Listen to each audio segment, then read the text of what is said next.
لیکن موجودہ زمانے میں جہاں بہت سارے فتنے نمودار ہو رہے ہیں، سر اٹھا رہے ہیں، ان فتنوں میں ایک سب سے بڑا فتنہ یہ بھی ہے کہ حدیثوں کا انکار کیا جا رہا ہے، چاہے وہ جزوی طور پر ہو یا کلی طور پر ہو۔ بعض ایسے حضرات ہیں کہ اگر ان کے آرا اور ان کے افکار حدیث سے ٹکراتے ہیں تو وہ حدیثوں کا انکار کرتے ہیں، یا اگر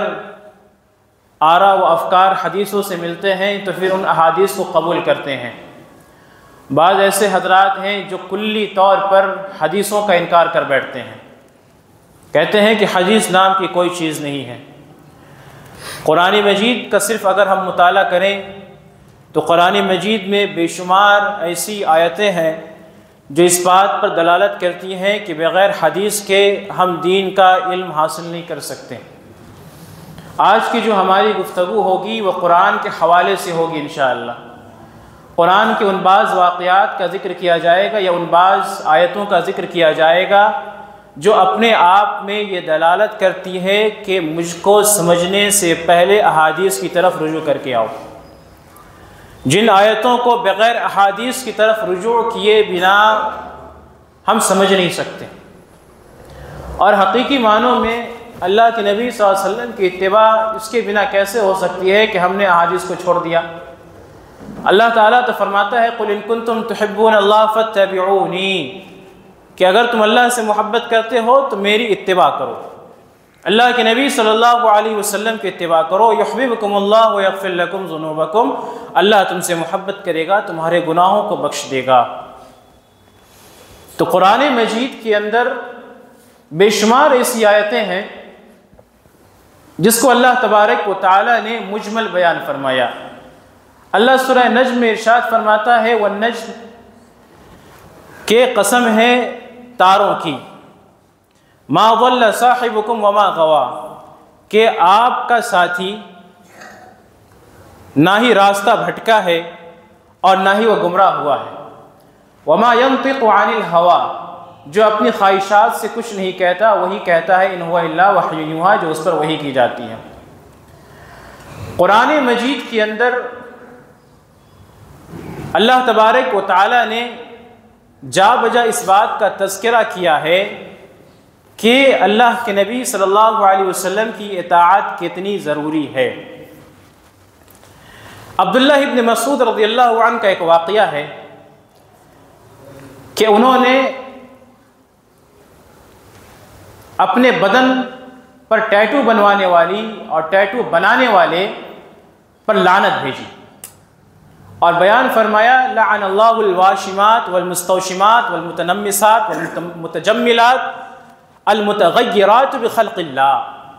کہ اللہ تبارک و تعالیٰ نے گوندنے والوں پر، گندوانے والوں پر، اللہ کی تخلیق کو بدلنے والوں پر لعنت بھیجی ہے۔ کس نے لعنت بھیجی؟ عبداللہ ابن مسعود رضی اللہ عنہ کہتے ہیں کہ لعن اللہ تبارک و تعالیٰ نے لعنت بھیجی۔ قبیلہ بنو اسد کی ایک خاتون آتی ہے جسے ام یعقوب کہتے ہیں، اور کہتی ہے کہ کیا آپ نے ایسا ایسا کہا ہے؟ تو عبداللہ ابن مسعود رضی اللہ عنہ کہتے ہیں کہ ہاں میں نے ایسا کہا ہے۔ وما لی لا العن من لعن رسول اللہ صلی اللہ علیہ وسلم ومن لعن اللہ، اور میں ان لوگوں پر لعنت کیوں نہ بھیجوں جس پر اللہ تبارک و تعالیٰ نے اور اللہ کے نبی صلی اللہ علیہ وسلم نے لعنت بھیجی ہو۔ وہ خاتون کہتی ہے فإنی قرأتها بین اللوحین، میں نے کتاب اللہ کو جو دو لوحوں کے درمیان ہے، یعنی مکمل کتاب کو میں نے پڑھا ہے، تو میں نے کہیں نہیں پایا کہ اللہ تبارک و تعالیٰ نے گوندنے والیوں پر، گندوانے والیوں پر، اللہ کی تخلیق بدلوانے والیوں پر لعنت بھیجی ہے۔ عبداللہ ابن مسعود رضی اللہ عنہ کہتے ہیں کہ اگر تم کتاب اللہ کو پڑھتی تو تم پاتی وما آتاکم الرسول فخذوہ وما نہاکم عنہ فانتہوا، کہ رسول جو تمہیں دیں اسے لے لو اور جس چیز سے تمہیں روکتے ہیں اس سے رک جاؤ۔ معلوم یہ چلا کہ اللہ تبارک و تعالیٰ کی جانب سے جو وحی نازل ہوتی تھی وہ وحی دو حصوں میں منقسم ہوتی تھی۔ ایک وہ وحی جو مطلوع ہے، جس کی تلاوت کی جاتی ہے، جو دو صحیفوں کے درمیان ہے، جو متواتر سند کے ساتھ امت تک پہنچی ہے اور جسے ہمارے اسلاف نے صحیفوں میں یکجا کر دیا قرآن مجید کی شکل میں، جس کے ایک ایک حرف پر اللہ تبارک و تعالیٰ 10 نیکیاں عطا فرماتا ہے، اور جس کو روایت بالمعنی ادا کرنا جائز نہیں ہے۔ روایت بالمعنی ادا کرنا جائز نہیں ہے، بلکہ جن الفاظ کے ساتھ یہ وحی نازل ہوئی ہے ان الفاظ کے ساتھ ہی ادا کی جانی چاہیے، یہ واجب ہے۔ نہ اس میں تقدیم و تاخیر ہوگی، نہ ہی اس میں ہم اپنے طور پر اس کے الفاظ کو ہم بدل سکتے ہیں، نہ ہی اس میں سے کسی ایک حرف کو ہم حذف کر سکتے ہیں، کوئی گنجائش نہیں ہے۔ یہ قرآن مجید کی شکل میں ہے جو اللہ کے نبی صلی اللہ علیہ وسلم پر نازل کی گئی، اور ایک دوسری وحی جو اللہ کے نبی صلی اللہ علیہ وسلم پر نازل کی گئی وہ وحی غیر متلو کہتے ہیں، یعنی وہ وحی جس کی تلاوت نہیں کی جاتی، جس کی تلاوت نہیں کی جاتی، اور جس کے پڑھنے پر قرآن جیسی فضیلت حاصل نہیں ہے، یعنی ایک ایک حرف پر 10 نیکیوں کے ثواب کا وعدہ اللہ تبارک و تعالیٰ نے نہیں کیا ہے۔ تو یہ دو طرح کی وحی اللہ تبارک و تعالیٰ نے نازل فرمائی، اور نازل کرنے کی ضرورت کیوں پڑی؟ کیا ایک وحی ضرورت کافی نہیں تھا؟ تو قرآن مجید جوامع الکلم ہے، قرآن مجید جوامع الکلم ہے، اپنے اندر فصاحت اور بلاغت کے معنی لیے ہوئے ہیں۔ اللہ تبارک و تعالیٰ نے اس قرآن کو مخصوص صفحات میں، مخصوص پاروں میں محدود کیا، متعین کیا، اور انہی پاروں کو ہمارے درمیان اللہ تبارک و تعالیٰ نے نازل فرمایا۔ لیکن صرف ان الفاظ کے ساتھ قرآن مجید کو سمجھا نہیں جا سکتا تھا، ان آیتوں کے ساتھ قرآن مجید کے مکمل احکام کو سمجھا نہیں جا سکتا تھا، اور نہ ہی اس کی عبادتوں پر عمل کی جا سکتی تھی۔ تو اللہ تبارک و تعالیٰ نے وحی کی ایک دوسری صورت اللہ کے نبی صلی اللہ علیہ وسلم پر نازل فرمائی، احادیث کی شکل میں، احادیث کی شکل میں۔ آپ اندازہ کریں کہ اگر احادیث کے جیسی تعداد قرآن مجید کے صفحات کی ہوتی، یا احادیث کے تعداد جیسی قرآن مجید کی آیتیں ہوتی، تو یہ بات امت کے اوپر کتنی شاق گزرتی قرآن مجید کو سمجھنے میں، اس کو پڑھنے میں اور اس کو یاد کرنے میں۔ احادیث کئی ہزاروں کا مجموعہ ہے، کئی کتابوں میں مجلد ہے احادیث اللہ کے نبی صلی اللہ علیہ وسلم کی احادیث، بڑی بڑی کتابوں میں، موٹی موٹی کتابوں میں۔ لیکن قرآن مجید کو اللہ تبارک و تعالیٰ نے مختصر ہمارے اوپر نازل فرمایا تاکہ ہم اس کو پڑھیں، اس سے نصیحت حاصل کریں، اور اس سے کوئی بات سمجھ میں نہ آئے تو ہم اللہ کے نبی کی سنت کی طرف رجوع کریں۔ اور یہ عار کی بات نہیں ہے، اور نہ ہی یہ گستاخی کی بات ہے کہ ایک بندہ قرآن مجید کے بارے میں یہ کہتا ہے کہ قرآن مجید کو سمجھنے کے لیے ہمیں اللہ کے نبی صلی اللہ علیہ وسلم کی احادیث کی ضرورت پڑے گی۔ صحابہ کرام رضوان اللہ علیہم اجمعین جو فصاحت اور بلاغت کے اعلیٰ معیار پر پہنچے ہوئے تھے، ایسے زمانے میں وہ سانسیں لے رہے تھے جس زمانے میں ان کے زبانوں کے اندر، ان کے زبان میں، عربی زبان میں کسی طرح کی کوئی ملاوٹ اب تک نہ ہوئی تھی، اور لوگ اپنی زبان پر قدر کرتے تھے، فخر کرتے تھے، اپنے آپ کو عربی کہتے ہیں بولنے والے، اور دوسروں کو عجمی کے نام سے پکارتے تھے، یعنی جو گونگا ہو، جو نہ بولنے والا ہو۔ ایسے زمانے میں اللہ تبارک و تعالیٰ نے ان پر قرآن مجید کو نازل فرمایا، لیکن پھر بھی بعض آیتیں ان کے درمیان ایسی آئیں جن کو سمجھنے کے لیے انہیں اللہ کے نبی صلی اللہ علیہ وسلم کے پاس رجوع کرنا پڑا۔ صحابہ کرام کہتے ہیں کہ جب اللہ تبارک و تعالیٰ نے یہ آیت نازل فرمائی الذین آمنوا ولم یلبسوا ایمانہم بظلم اولئک لہم الامن وہم مہتدون، کہ جو لوگ ایمان لائے اور انہوں نے اپنے ایمان کے ساتھ ظلم کی آمیزش نہیں کی، الذین آمنوا ولم یلبسوا ایمانہم بظلم اولئک لہم الامن وہم مہتدون، وہ لوگ امن میں ہیں اور یہی ہدایت یافتہ ہیں۔ صحابہ کرام گھبرا گئے، پریشان ہو گئے، بے چین ہونے لگے کہ ہم میں سے ایسا کون شخص ہے جو ایمان لانے کے بعد اپنے ایمان میں ظلم کی آمیزش نہیں کرتا ہو۔ انہوں نے سمجھا کہ شاید ظلم سے مراد معمولی گناہ ہے، یا وہ وساوس ہیں جو انسان کے دل میں پیدا ہوتے ہیں، اور ان سے کوئی بھی شخص مستثنا نہیں ہے، کوئی بھی مستثنا نہیں ہے۔ صحابہ کرام کی بے چینی بڑھتے جا رہی تھی۔ اللہ کے نبی صلی اللہ علیہ وسلم کے پاس آتے ہیں، کہتے ہیں کہ اللہ کے نبی صلی اللہ علیہ وسلم فَأَيُّنَا لَمْ يَظْلِمْ نَفْسَهُ، ہم میں سے کون ہے جس نے اپنے آپ پر ظلم نہیں کیا ہو؟ اگرچہ ہم نے آپ پر ایمان لایا اور آپ کی تصدیق کی، لیکن ابھی بھی شیطان ہمارے پیچھے پڑا رہتا ہے، وساوس ڈالتا ہے۔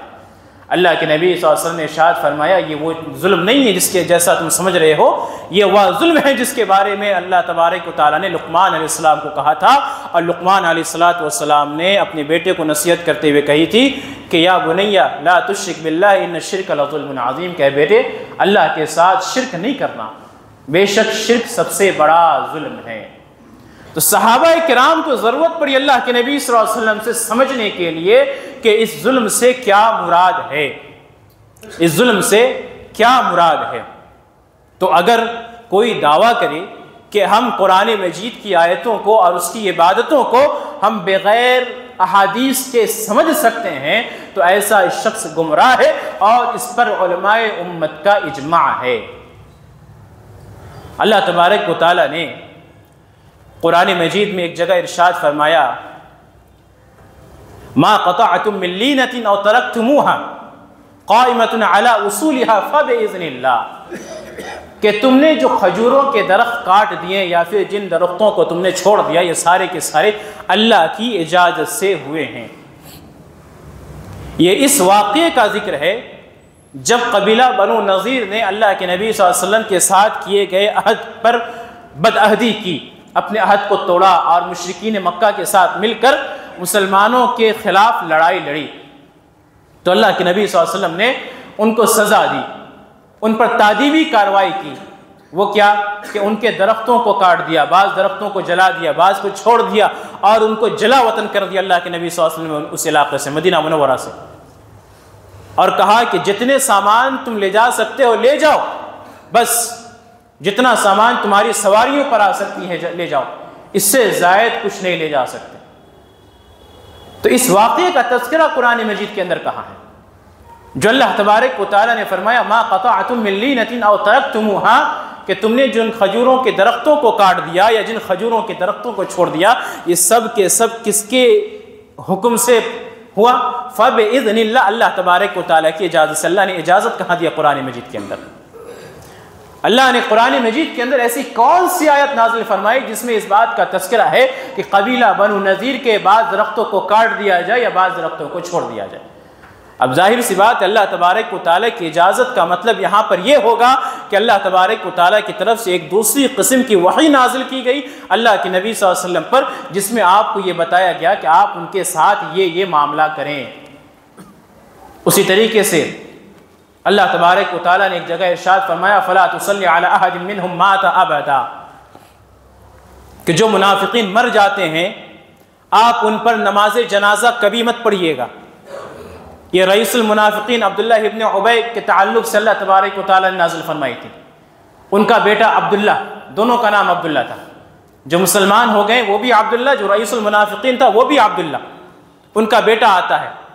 رئیس المنافقین کا بیٹا آتا ہے عبداللہ اللہ کے نبی صلی اللہ علیہ وسلم کے پاس اپنے باپ کی وفات کے بعد، کہتا ہے کہ اللہ کے نبی صلی اللہ علیہ وسلم آپ اپنی قمیص ہمیں دے دیجئے، اس میں ہم اپنے باپ کو لپٹا کر دفن کریں گے۔ اللہ کے نبی نے دے دیا۔ انہوں نے کہا عبداللہ رضی اللہ عنہ نے کہ اللہ کے نبی صلی اللہ علیہ وسلم آپ میرے باپ پر نماز جنازہ پڑھا دیجئے۔ اللہ کے نبی صلی اللہ علیہ وسلم راضی ہو گئے نماز جنازہ پڑھانے کے لیے۔ حضرت عمر فاروق رضی اللہ عنہ نے روکا کہ اللہ کے نبی صلی اللہ علیہ وسلم اللہ تعالیٰ آپ کو منع کرتا ہے کسی منافق کی نماز جنازہ پڑھانے سے۔ اللہ کے نبی نے کہا کہ اللہ تبارک و تعالیٰ نے منع نہیں کیا، اللہ تبارک و تعالیٰ نے یہ کہا کہ استغفر لهم 70 مرہ، کہ اگر آپ ان پر 70 مرتبہ بھی مغفرت کی دعا کریں گے تو ہم اس کے تعلق سے مغفرت کی دعا کو قبول نہیں کریں گے۔ اللہ کے نبی صلی اللہ علیہ وسلم نے کہا کہ اللہ تعالیٰ نے یہاں 70 مرتبے کا ذکر فرمایا، میں 71 مرتبہ یا اس سے زائد اس کے لیے مغفرت کی دعا کروں گا۔ اللہ کے نبی صلی اللہ علیہ وسلم نماز جنازہ پڑھا دیتے ہیں۔ اللہ تبارک و تعالیٰ قرآن کی یہ آیت نازل فرماتا ہے فَلَا تُصَلِّ عَلَىٰ أَحَدٍ مِّنْهُمْ مَاتَ أَبَدًا، کہ ایسے لوگوں پر جب یہ مر جائیں تو ان پر نماز جنازہ نہ پڑھا کیجیے۔ اس واقعے کا ذکر کہاں ہے قرآن مجید کے اندر؟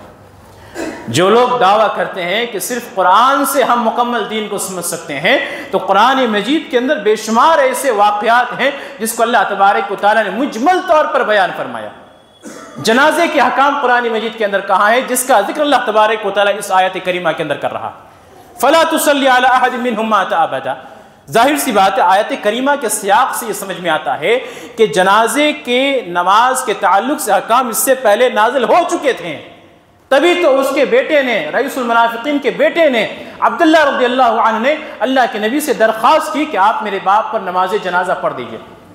تو اللہ تبارک و تعالیٰ نے قرآن مجید کے اندر کہاں جنازہ کے حکام نازل فرمائے؟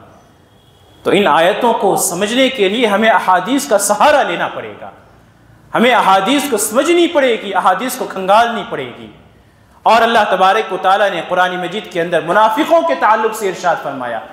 کہ وَإِذَا قِيلَ لَهُمْ تَعَالُوا إِلَىٰ مَا أَنزَلَ اللَّهُ إِلَى الرَّسُولِ رَأَيْتَ الْمُنَافِقِينَ يَصُدُّونَ عَنْكَ صُدُودًا، کہ جب ان منافقین کو کہا جاتا ہے کہ اللہ کی طرف اور اللہ کے نبی صلی اللہ علیہ وسلم کی طرف آؤ، تو آپ انہیں دیکھیں گے کہ یہ منہ پھیر کر بھاگتے ہیں۔ تو ایسے لوگوں کی حالت منافقین کی حالت ہے، منافقین کی حالت ہے، جس نے اللہ کے نبی صلی اللہ علیہ وسلم کے احکامات کو پس پشت ڈال دیا، منافقین کی حالت ہے۔ اللہ تبارک و تعالیٰ کے قرآن میں بے جا اور بے شمار ایسی آیتیں ہیں جس میں اللہ کے نبی صلی اللہ علیہ وسلم کے تعلق سے ارشاد فرمایا کہ اللہ کے نبی صلی اللہ علیہ وسلم کے احکامات کو مانے بغیر ہم پکے اور سچے مسلمان نہیں ہو سکتے۔ اللہ نے ارشاد فرمایا فَلَا وَرَبِّكَ لَا يُؤْمِنُونَ حَتَّى يُحَكِّمُوكَ فِيمَا شَجَرَ بَيْنَهُمْ، کہ اللہ کی قسم، تیرے رب کی قسم، یہ لوگ پکے اور کامل مومن اس وقت تک نہیں ہو سکتے یہاں تک کہ آپ کو اپنے تمام اختلافات میں اپنا حکم تسلیم کر لیں۔ اللہ کے نبی صلی اللہ علیہ وسلم کو حاکم بنانے کی بات ہو رہی ہے اس آیت کریمہ کے اندر، کہ ہم اپنے تمام جھگڑے اللہ کے نبی صلی اللہ علیہ وسلم کے پاس لے کر جائیں، اپنے تمام معاملات اللہ کے نبی صلی اللہ علیہ وسلم کے پاس لے کر جائیں۔ تو قرآن میں کہاں کسی معاملات کا ذکر ہے کہ اللہ کے نبی صلی اللہ علیہ وسلم کے پاس آیا؟ بلکہ اس کے مقابلے میں اگر ہم احادیث کا مطالعہ کریں، احادیث کی ورق گردانی کرے، تو ہمیں بے شمار ایسے معاملات ملتے ہیں جہاں اللہ کے نبی صلی اللہ علیہ وسلم نے فیصلے صادر فرمائے۔ جیسے زبیر رضی اللہ عنہ کا واقعہ، جو اللہ کے نبی صلی اللہ علیہ وسلم کے پھوپھی زاد بھائی تھے، ان کے درمیان اور ایک انصاری کے درمیان کسی نہر کو لے کر ایک جھگڑا پیدا ہو گیا۔ اللہ کے نبی صلی اللہ علیہ وسلم کے پاس یہ معاملہ آتا ہے۔ اللہ کے نبی صلی اللہ علیہ وسلم زبیر رضی اللہ عنہ کو کہتے ہیں کہ تم اپنے باغ میں پانی دے لو، اس کے بعد جو پانی بچ جائے اسے اپنے پڑوسی کے لیے چھوڑ دو۔ محدثین لکھتے ہیں کہ زبیر بن عوام رضی اللہ عنہ کا جو باغیچہ تھا وہ تھوڑے اونچائی پر تھا، اور جو اس انصاری کا باغ تھا وہ نیچی سطح پر تھا۔ تو ظاہر سی بات ہے اگر پہلے زبیر بن عوام پانی چھوڑ دیں گے اس انصاری کے لیے، تو اس طریقے سے ان کے باغیچے میں پانی نہیں مل پائے گا۔ تو اللہ کے نبی صلی اللہ علیہ وسلم نے جو فیصلہ کیا، بڑا برحق اور صحیح فیصلہ کیا کہ تم اپنے باغ میں پانی دے لو اور پھر پانی کو چھوڑ دو، یہ انصاری پانی دے لے گا۔ اس انصاری نے کہا کہ اللہ کے نبی صلی اللہ علیہ وسلم یہ آپ کا ففیرا بھائی ہے، اسی لیے آپ اس کے حق میں فیصلہ کرتے ہیں۔ اللہ کے نبی صلی اللہ علیہ وسلم کا چہرہ غصے سے تمتما اٹھا، سرخ ہو گیا، اور اللہ کے نبی صلی اللہ علیہ وسلم نے زبیر رضی اللہ عنہ کو کہا کہ اب تم پانی اس وقت تک نہ چھوڑنا جب تک پانی منڈیر تک آ کر خود بخود چھلکنے نہ لگے۔ انس رضی اللہ عنہ کہتے ہیں کہ لگتا ہے کہ اللہ تبارک و تعالیٰ نے یہ آیت کریمہ جو پڑھی گئی فَلَا وَرَبِّكَ لَا يُؤْمِنُونَ حَتَّى يُحَكِّمُوكَ فِي مَا شَجَرَ بَيْنَهُمْ ثُمَّ لَا يَجِدُوا فِي أَنفُسِهِمْ حَرَجًا مِّمَّا قَضَيْتَ وَيُسَلِّمُوا تَسْلِيمًا، شاید اسی انصاری کے بارے میں نازل ہوئی کہ تم اس وقت تک پکے مومن نہیں ہو سکتے جب تک کہ اپنے تمام معاملات اللہ کے نبی صلی اللہ علیہ وسلم کے پاس رکھو، اور بارگاہ نبوی سے جو فیصلے صادر ہو جائیں ان فیصلوں کو دل سے اور خوشی سے قبول کرو، تمہارے دل میں کسی طرح کی تنگی نہیں ہونی چاہیے۔ تو اللہ کے نبی صلی اللہ علیہ وسلم کو جو حاکم بنانے کی بات کی گئی قرآن مجید کی اس آیت کریمہ کے اندر، تو اللہ کے نبی نے بطور حاکم جو فیصلے صادر فرمائے ہوں گے وہ فیصلے ہمیں قرآن مجید کے اندر کہیں دیکھنے کو نہیں ملتے ہیں، بلکہ وہ فیصلے ہمیں احادیث کے اندر دیکھنے کو ملتے ہیں۔ اسی طریقے سے اللہ تبارک و تعالیٰ نے ارشاد فرمایا سورہ بقرہ میں وَمَا جَعَلْنَا الْقِبْلَةَ الَّتِي كُنْتَ عَلَيْهَا إِلَّا لِنَعْلَمَ مَن يَتَّبِعُ الرَّسُولَ مِمَّن يَنقَلِبُ عَلَى عَقِبَيْهِ وَإِن كَانَتْ لَكَبِيرَةً إِلَّا عَلَى الَّذِينَ هَدَى اللَّهُ وَمَا كَانَ اللَّهُ لِيُضِيعَ إِيمَانَكُمْ۔ ان آیتوں کے اندر اللہ تبارک و تعالیٰ قبلے کے تعلق سے بات کر رہا ہے۔ مختصراً ان آیتوں کا خلاصہ یہ ہے کہ اللہ کے نبی صلی اللہ علیہ وسلم جب مدینے میں آئے تو اللہ کے نبی صلی اللہ علیہ وسلم بیت المقدس کی طرف رخ کر کے نماز ادا کرتے تھے۔ کیوں؟ ابھی تک احکام نازل نہیں ہوئے تھے کہ آپ جو ہے خانہ کعبہ کی طرف اپنے چہرے کو، اپنے رخ کو کیجیے اور نمازیں ادا کیجیے۔ نماز کہاں فرض ہوئی؟ مکہ مکرمہ کے اندر۔ اللہ کے نبی صلی اللہ علیہ وسلم کو معراج کرایا گیا، آپ صلی اللہ علیہ وسلم کو نمازوں کا تحفہ دیا گیا، آپ صلی اللہ علیہ وسلم آئے، معراج سے واپس تشریف لائے، امت کو بتایا کہ نماز فرض کی گئی ہے، تو ظاہر سی بات ہے امت نے بیت المقدس کی طرف رخ کر کے ہی نماز پڑھی تھی۔ اور اللہ کے نبی صلی اللہ علیہ وسلم کا یہ طریقہ تھا کہ آپ صلی اللہ علیہ وسلم جب خانہ کعبہ میں جاتے تو آپ اپنا رخ ایسا کرتے کہ سامنے خانہ کعبہ بھی ہو اور سامنے بیت المقدس بھی ہو، سامنے خانہ کعبہ بھی ہو اور بیت المقدس بھی ہو۔ اللہ کے نبی صلی اللہ علیہ وسلم جب مدینہ تشریف لے آئے ہجرت کرنے کے بعد تو تقریباً 14 یا 16 مہینے تک اللہ کے نبی صلی اللہ علیہ وسلم نے بیت المقدس کی طرف رخ کر کے نماز ادا کی، کیونکہ اب وہاں سے دونوں طرف رخ کرنا ممکن نہیں تھا، یا تو آپ ایک ہی طرف رخ کر سکتے ہیں، اور چونکہ ابھی تک حکم نازل نہیں ہوا تھا کہ آپ خانہ کعبہ کی طرف اپنے رخ کر کے نماز ادا کیجئے، اللہ کے نبی صلی اللہ علیہ وسلم نے ان ایام تک 14 یا 16 مہینے تک بیت المقدس کی طرف رخ کر کے نمازیں ادا کی۔ اب جو لوگ کہتے ہیں کہ قرآن ہمارے لیے کافی ہے، کہ قرآن سے دکھا دے کہ اللہ تبارک و تعالیٰ نے اپنے رخ کو بیت المقدس کی طرف کرنے کا حکم کہاں دیا؟ قرآن مجید کے اندر اللہ تبارک و تعالیٰ نے کوئی ایسی آیت نازل نہیں فرمائی جس میں مسلمانوں کو یہ حکم دیا گیا ہے کہ تم ابھی اپنا رخ بیت المقدس کی طرف کر کے نمازیں ادا کرو۔ مسلمانوں نے نمازیں ادا کی، اور جب مسلمانوں کو لگا کہ شاید ہماری وہ نمازیں ضائع ہو گئی، اللہ نے آیت نازل فرمائی وَمَا كَانَ اللَّهُ لِيُضِيعَ أَعْمَالَكُمْ، اللہ تمہارے نمازوں کو ضائع نہیں ہونے دے گا، ضائع نہیں کرے گا۔ وہ ایک الگ حکم تھا اس وقت تک، اب ایک الگ حکم آسمان سے نازل ہو گیا ہے۔ اس زمانے میں تم نے جو عمل کیا اللہ اس کو باقی رکھے گا، اللہ اسے ضائع نہیں کرنے دے گا، ضائع نہیں ہوگا ہونے دے گا۔ تو قرآن مجید کے اندر کہیں بھی کوئی آیت نہیں جہاں اللہ کے نبی صلی اللہ علیہ وسلم کو بیت المقدس کی طرف رخ کر کے نماز ادا کرنے کا حکم دیا گیا، لیکن اللہ کے نبی صلی اللہ علیہ وسلم نے کیا، اور یہ ایک شرعی معاملہ ہے۔ تو شرعی معاملے میں اللہ کے نبی صلی اللہ علیہ وسلم نے اپنے من سے اور اپنی خواہشات سے عمل کیسے کیا؟ ظاہر سی بات ہے اگر قرآن نہیں تو وحی کی ایک دوسری قسم ہے جو اللہ کے نبی صلی اللہ علیہ وسلم کے اوپر نازل کی گئی تھی۔ بذریعہ وحی اللہ نے بتایا تھا کہ ابھی آپ اپنا رخ بیت المقدس کی طرف کر کے پڑھیں، بعد میں اللہ تبارک و تعالیٰ نے اللہ کے نبی صلی اللہ علیہ وسلم کے حرص کو، اللہ کے نبی کی چاہت کو دیکھتے ہوئے اللہ کے نبی صلی اللہ علیہ وسلم کو یہ حکم دیا کہ آپ نماز کے اندر اپنا رخ خانہ کعبہ کی طرف موڑ لیں۔ اور قرآن مجید کے اندر اگر اللہ کے نبی صلی اللہ علیہ وسلم کے احکامات کو ماننا ضروری نہیں ہوتا یا سنتوں پر عمل کرنا ضروری نہیں ہوتا تو اللہ تبارک و تعالیٰ اتنی سخت وعید کیوں سناتا؟ اللہ تعالیٰ ارشاد فرماتا ہے وَمَن يُشَاقِقِ الرَّسُولَ مِن بَعْدِ مَا تَبَيَّنَ لَهُ الْهُدَى، کہ جو رسول کی مخالفت کرے۔ اللہ نے اپنا ذکر نہیں کیا اس آیت کریمہ کے اندر، اللہ نے اپنا ذکر نہیں کیا اس آیت کریمہ کے اندر، وَمَن يُشَاقِقِ الرَّسُولَ مِن بَعْدِ مَا تَبَيَّنَ لَهُ الْهُدَى، ہدایت کے واضح ہو جانے کے بعد جو رسول کی مخالفت کرے گا،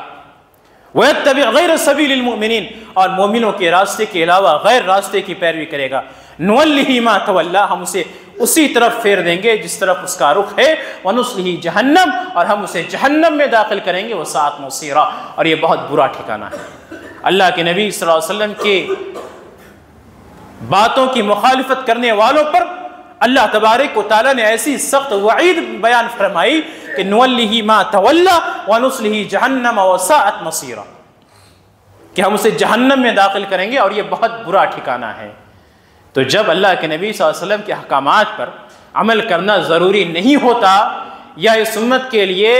قابل اعتبار نہیں ہوتا، اللہ تبارک و تعالیٰ قرآن مجید کے اندر ہی اس طرح کی آیتیں کیوں نازل فرماتا؟ تو اس طرح کی بے شمار ایسی آیتیں ہیں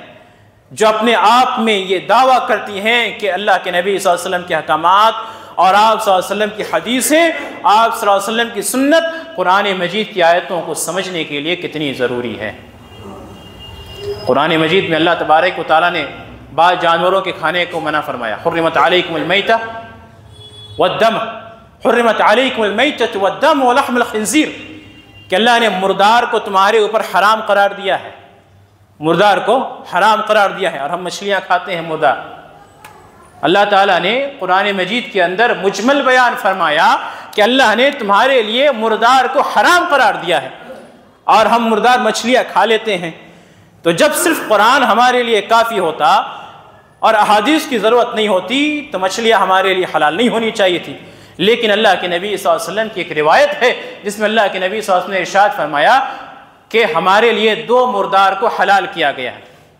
احل لی المیتتان والدمان، 2 مردار کو حلال کیا گیا ہے، ایک مچھلی اور ایک ٹڈی۔ یہ دونوں مردار کی شکل میں بھی ہم کھا سکتے ہیں۔ اللہ کے نبی صلی اللہ علیہ وسلم نے، اللہ تبارک و تعالیٰ نے قرآن مجید کے اندر گھریلو گدھے کے گوشت کو کھانے سے منع نہیں فرمایا،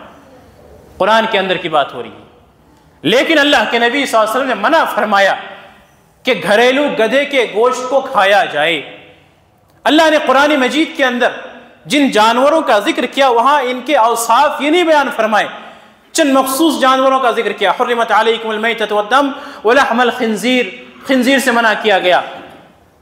چند مخصوص جانوروں کا ذکر کیا گیا قرآن مجید کے اندر، لیکن اس کے علاوہ اور بھی تو کئی سارے جانور ہیں اس دنیا کے اندر جنہیں ہم کھا سکتے ہیں، لیکن شریعت میں اللہ کے نبی صلی اللہ علیہ وسلم کے احادیث کے حوالے سے اللہ تعالیٰ نے ایک اصول ہمیں دے دیا کہ جو جانور کچلیوں والے ہیں، جو جانور کچلیوں والے ہیں، اپنے شکار کو چیڑ پھاڑ کر کھاتے ہیں، ایسے جانوروں کا گوشت نہیں کھایا جا سکتا، ایسے جانوروں کا گوشت نہیں کھایا جا سکتا۔ تو یہ ساری چیزیں ہمیں اللہ کے نبی صلی اللہ علیہ وسلم کی احادیث سے ملیں گی، اللہ کے نبی صلی اللہ علیہ وسلم کی احادیث سے ملیں گی۔ اگر ہم اپنے نفس سے اور اپنے آپ میں اس بھرم میں رہتے ہوئے کہ صرف قرآن ہمارے لیے کافی ہے، تو علماء امت کے فتاوے کے مطابق ایسا شخص گمراہ ہے، ایسا شخص لائق جہنم ہے۔ اسی طریقے سے ایک سوچا چھوڑا جاتا ہے عام مسلمانوں کے درمیان کہ احادیث کو بعد میں تحریر کیا گیا، احادیث کو بعد میں تحریر کیا گیا۔ اللہ کے نبی صلی اللہ علیہ وسلم نے شروع زمانے میں احادیث کو لکھنے سے منع فرمایا تھا، یہ بات برحق ہے۔ شریعت نئی نئی تازہ تازہ نازل ہو رہی تھی،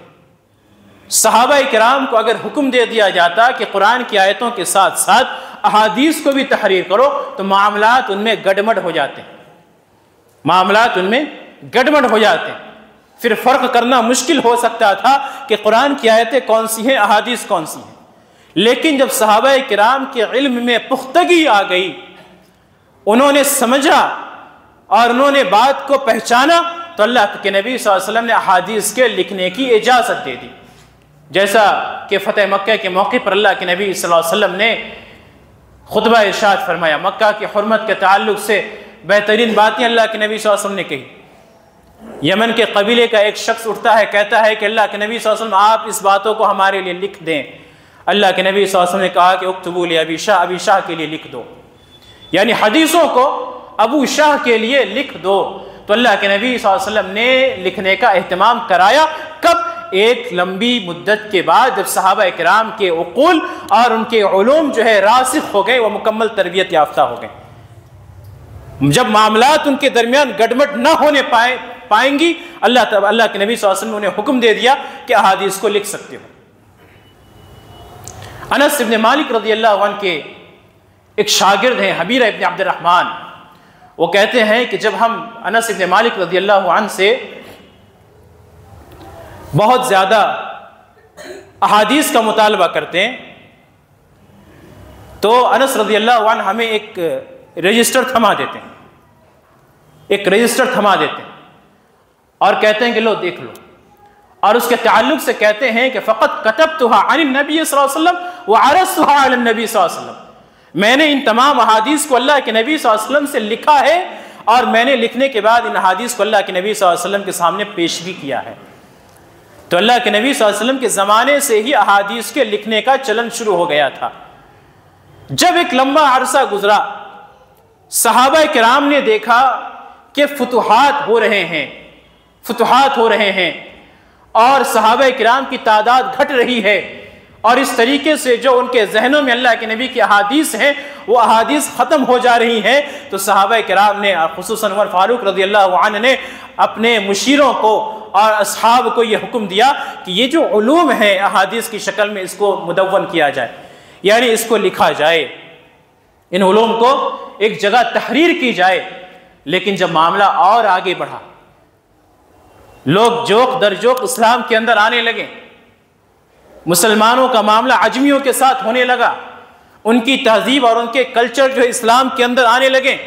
تو اب اس پر فتوے جاری ہو گئے کہ اب احادیث کو لکھنا ہی ہے، کہیں ایسا نہ ہو کہ ان کے اقوال اور ان کے فلسفے اور ان کے نظریے ہمارے اسلام کے اندر، ہماری شریعت کے اندر خلط ملط ہو جائے اور پہچاننا مشکل ہو جائے۔ تو اس وقت تمام طرح کی احادیث کو جمع کی جانے لگی۔ اسی کا ہم نتیجہ دیکھتے ہیں کہ مسند امام احمد وجود میں آیا، اسی طریقے سے مصنف ابن ابی شیبہ جو ہے وجود میں آیا، حماد ابن ابی سلمہ رحمہ اللہ کی کتاب جو ہے وجود میں آئی، تو یہ اسی فتاوے کے نتیجے میں ہم دیکھتے ہیں۔ لیکن جب معاملہ اور آگے بڑھا، جب لوگوں نے دیکھا کہ احادیث کی دنیا میں ہر طرح کی احادیث کو لوگوں نے جمع کرنا شروع کر دیا، ان احادیث کی تحقیق اور ان احادیث کی تاریخ نہیں دیکھ رہے،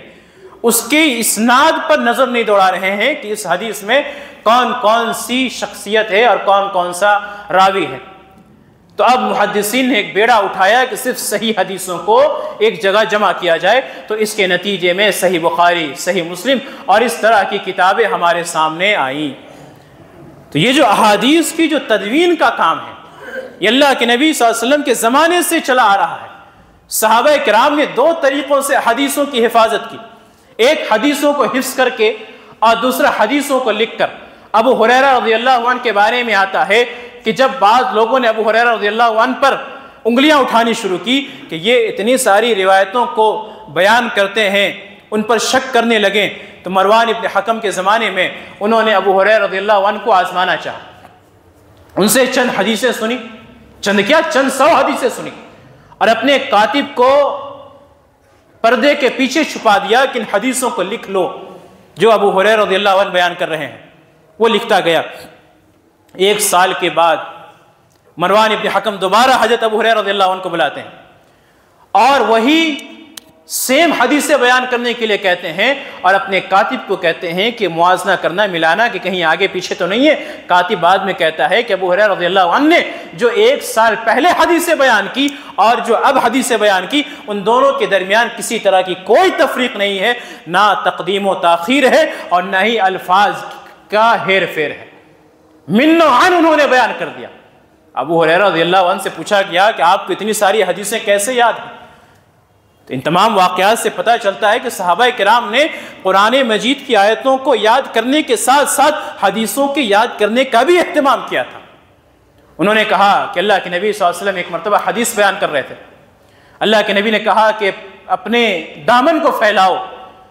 اور جب تک میں بیان کروں اپنے دامن کو سمیٹنا نہیں۔ ابو ہریرہ رضی اللہ عنہ نے اپنے دامن کو پھیلا دیا،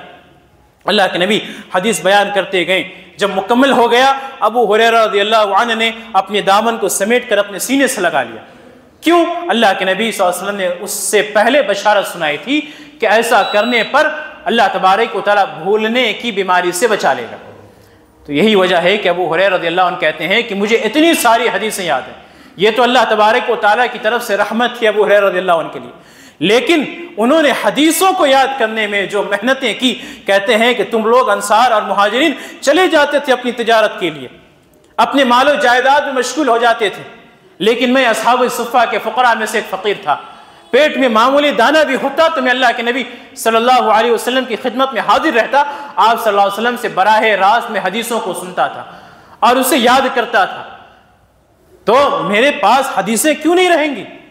تو اس طریقے سے ابو ہریرہ رضی اللہ عنہ نے حدیثوں کو یاد کیا، اور ان کے ایک شاگرد حمام ابن منبہ، انہوں نے ڈائریکٹ ابو ہریرہ رضی اللہ عنہ سے چند حدیثیں لکھی جو آج تک 1450 سال پہلے والی کتابت میں خط میں محفوظ ہے۔ میوزیم کے اندر بعض لوگوں نے کہا ہے کہ برلن وغیرہ کے شہر میں یا پھر دمشق کے کسی کتب خانے میں وہ صحیفہ جو مشہور صحیفہ حمام ابن منبہ کے نام سے آج تک اسی طریقے سے موجود ہے،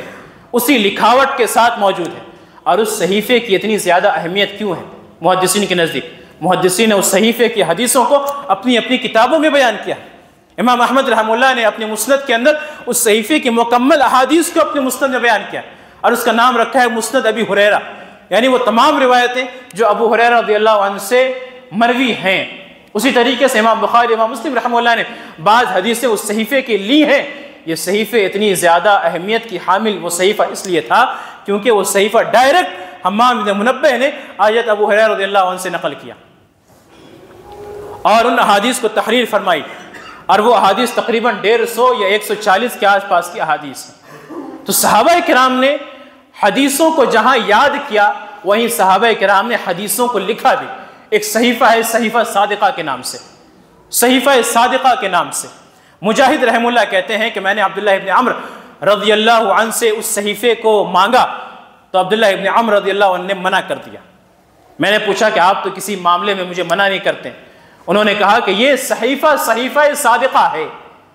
میں نے اس کے اندر موجود ان تمام روایتوں کو لکھا ہے جو میں نے ڈائریکٹ اللہ کے نبی صلی اللہ علیہ وسلم سے سنا ہے، بیچ میں کوئی تیسرا واسطہ نہیں تھا۔ تو صحابہ کرام نے اپنے زمانے میں حدیثوں کی حفاظت کی ذمہ داری اٹھائی تھی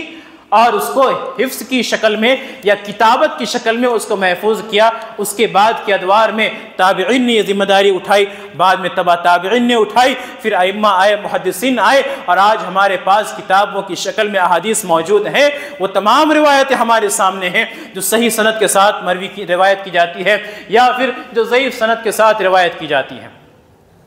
تو جس طریقے سے قرآن مجید دین کو سمجھنے کے لیے ضروری ہے،